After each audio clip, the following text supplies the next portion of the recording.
it would take an enormous push from President Trump if he had come out on Truth Social and really doubled down on what he said privately to the speaker and pushed them to do it.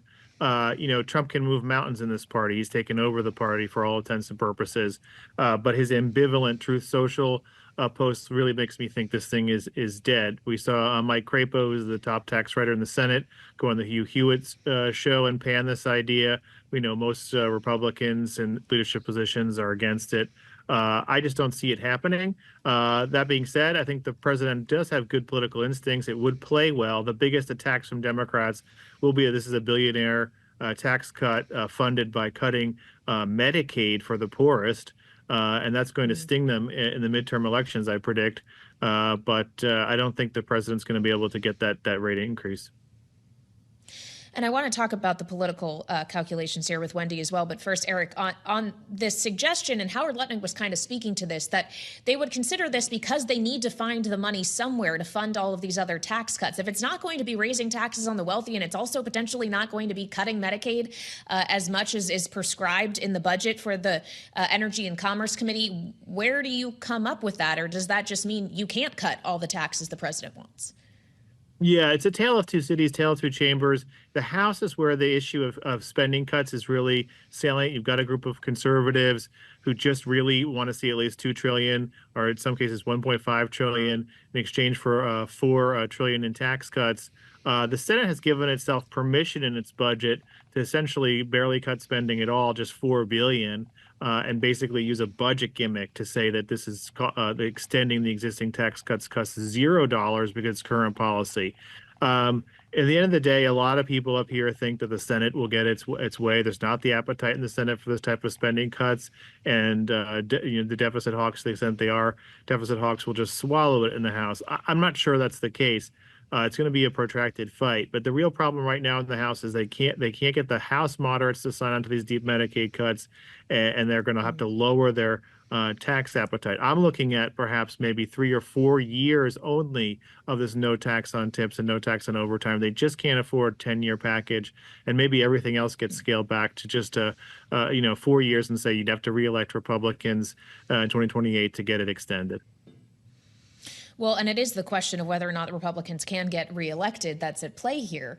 Wendy, to the point Eric was making, Democrats' argument has made they're only trying to cut taxes for the rich. They're going to cut Medicaid. They don't care about lower and middle income people. But if, for whatever reason, even if Eric is a little bit skeptical about this, we end up with a higher tax bracket for those who are millionaires, and we don't end up with as steep Medicaid cuts. That really makes complicated the messaging of the other side. It does. And Democrats will have their own problems finding the messaging, but there's a lot of chess moving at play here. The tariffs that Donald Trump has been championing hurt his base. It will raise consumer prices for goods made in China, Mexico, things like that. It will raise the cost of American cars. And so he knows, he does have good political instincts, and he knows that has hurt his base voters. So he answers that with, well, but look how populist I am. I'm going to raise taxes on millionaires, which he says he would graciously accept to pay. And we saw evidence in the first term that he doesn't pay the taxes he owes anyway. So, who knows if he'll actually pay it. But then he realizes that this may not raise enough money, that it puts Republicans in a bind who are in districts with high-income earners, and therefore now he's got to sort of back off of it and say, I don't really want to do it, but if you want to, I'm okay. And that gives him the cover to not be responsible. It will be, look at those crazy House Republicans, they raise taxes on the rich just so I could cut taxes elsewhere.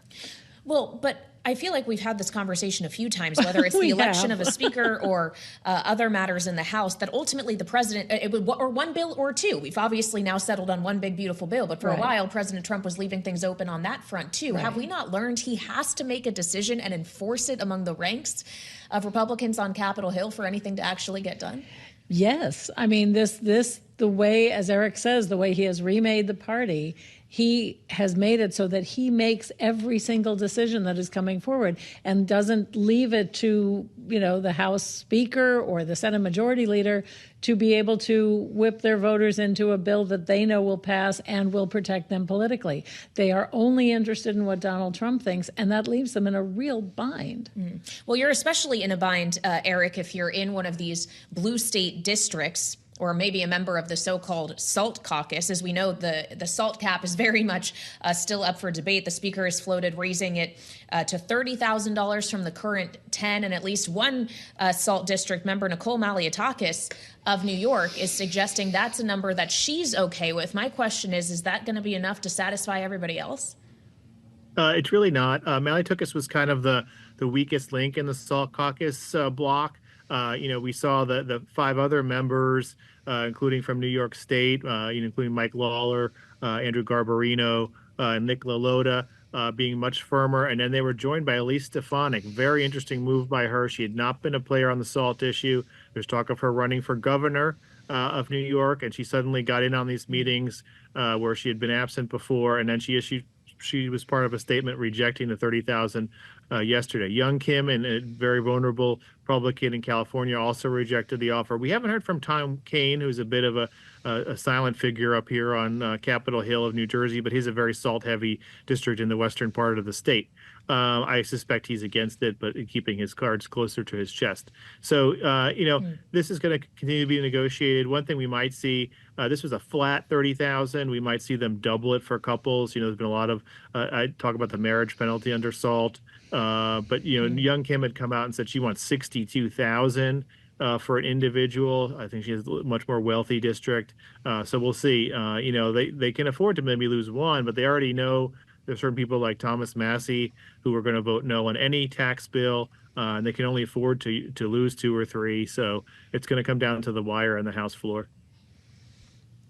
Well, and when we consider these members in particular, Wendy, I wonder how much leverage they have, knowing that if they decide not to vote for a tax package at all and the 2017 cuts are allowed to expire, there is no cap on SALT. That could arguably work better for them at home. It absolutely could. It would also increase the ire of Donald Trump. Sure. So going back to my earlier point, which is they're going to have to pass something, and they will have to figure it out. But what every decision will make is how much political pain can they endure to deliver to Trump, what he wants. And if they do cut Medicaid or narrow it down, that is going to cause tremendous pain in the red states that Trump wants. The SALT also hits all those members that Eric listed. New York and California Republicans may be thrown out in the midterms, leading to Democratic members, which could flip the majority and stall his agenda. So there's so many layers to every decision that they're going to make here.